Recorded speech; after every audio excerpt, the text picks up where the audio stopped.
Today we're going to talk about direct variation. Some of the things in today's lesson will hopefully feel familiar because you've seen them before.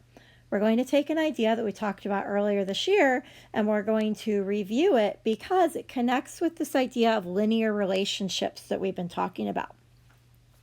So just to remind you, linear relationships are relationships whose graphs form straight lines. So those are linear relationships. So that's what we've been talking about in this chapter.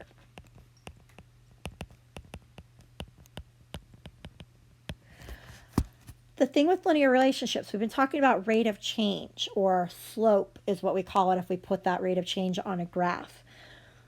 A linear relationship will always have a steady rate of change. So there's a table here where you can see the example. If I look at how much the x is changing and how much the y is changing, so every time x goes up by 1, y goes up by 7. So you can see that, so the rate of change, you can see that 7/1 relationship, which is 7. And that same relationship carries through. Y goes up by 1, 7. X goes up by 1. 7/1 is 7. Y goes up by 7 again. X goes up by 1. So you can see that the whole time through, the rate of change is always 7. So that's what we mean when we say that it has a constant or a steady rate of change. So all linear relationships will always follow that same pattern where the rate of change stays the same all the way through the pattern. So a special type of linear relationship that we're going to talk about today is direct variation. So direct variation is a linear relationship. It has that steady rate of change, and it makes a straight line if you put it on a graph. The thing that makes direct variation a little bit different than all the other linear relationships out there is that in addition to having a straight line and having a steady rate of change, a direct variation relationship is also proportional.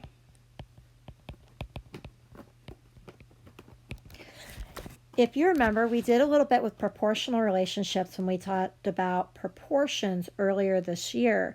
So if a relationship is proportional on a graph, its graph is going to be straight, so it is linear,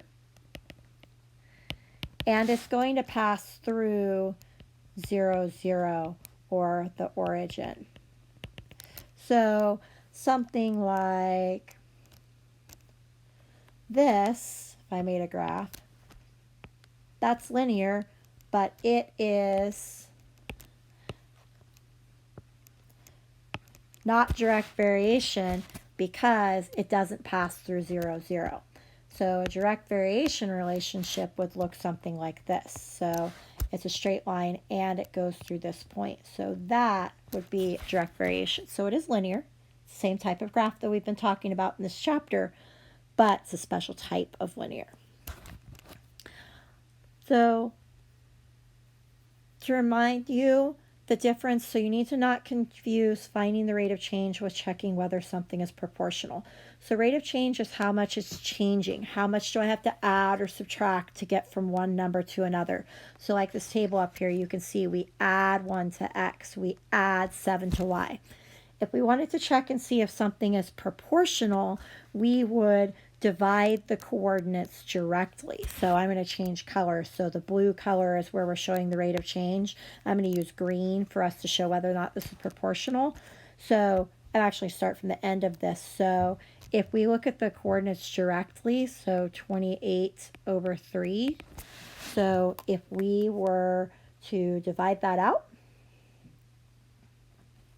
we get 9.3 repeating, or 9 1/3. If we come over to the next set of coordinates, so 21 divided by 2,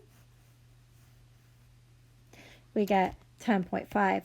So those numbers are not the same, which means this is not proportional. So it's not, this particular table, it's not direct variation. So it is linear.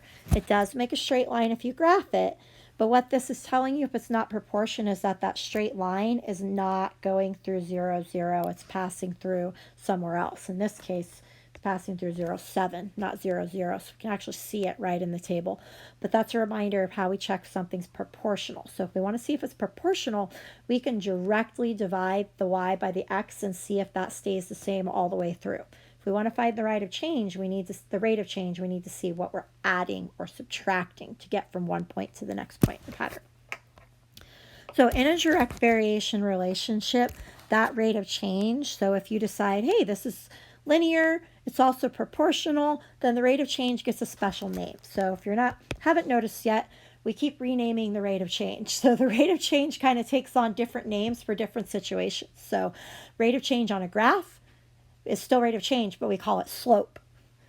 Rate of change in a proportional relationship, which is a direct variation relationship. So rate of change in a direct variation relationship is still rate of change, but we're going to call it a fancy name. We're going to call it the constant of variation for direct variation.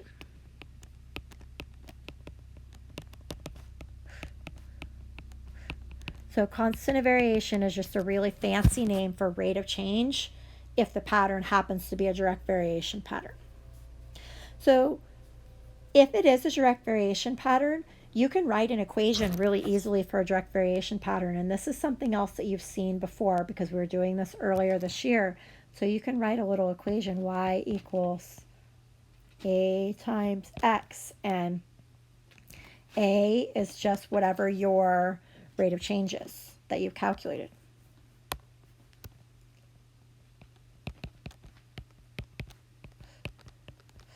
The rate of change, also known as the constant of variation, same thing.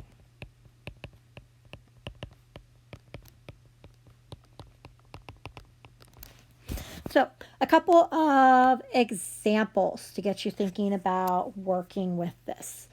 So as it's being dug, the depth of a wide hole for a backyard pond is recorded on a table. So we want to know if this represents direct variation. So if this is direct variation, then that means that it's proportional. And the way we check to see if something's proportional is by directly comparing the y with the x. So I'm going to come through and say, okay, so this first one, if I do 8 out of 10, that's 0.8. So the next one, if I do y compared to x, that's 0.75. That number's not staying the same, and it needs to stay the same. So our final answer to does this relationship represent direct variation would be no. Since it's not direct variation, we're not going to write the equation because it said we only have to write the equation if it is. So that's one example. Second example. So this gets into some wording, and I wanted to put this in your notes so you have an example of this to not get tricked by it. So the length of a spring varies directly. So you see this varies directly wording. So that is telling you that this is a direct variation relationship. Varies directly with the amount of weight attached to it. When a 25-gram weight is attached, the spring stretches 8 centimeters. So since this is direct variation, if you think about this in a table, if it helps, I know some of you like to have things a little more concrete. So our x would be the weight, because the weight determines the output, which is the amount of stretch.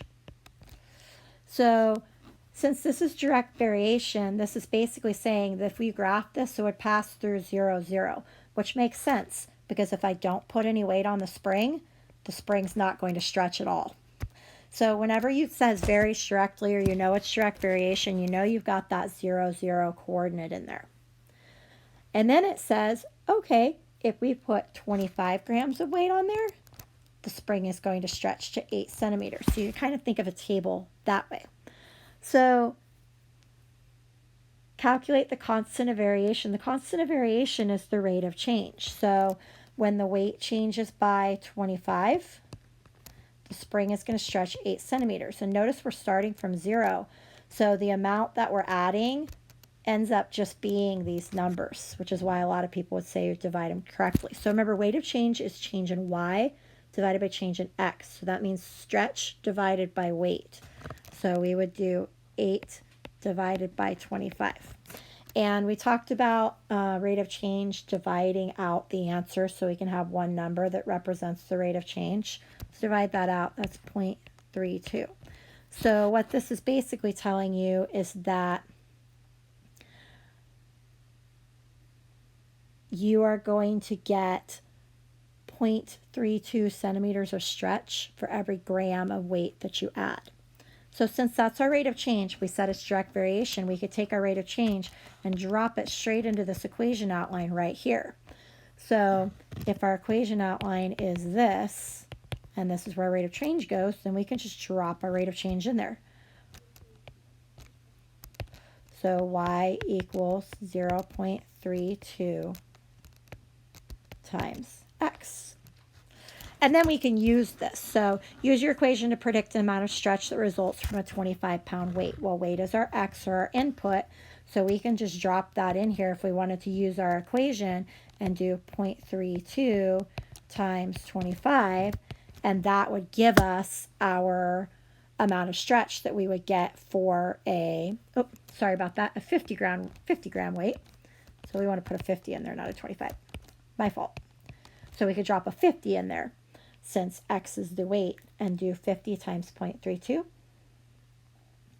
which gives us 16. So that means that we would get 16 as our stretch. And remember, up here we're measuring the stretch in centimeters. So don't forget to label your units. So a 50 gram weight would give us 16 centimeters of stretch. So once you get the equation, you can use the equation to do quick calculations like that.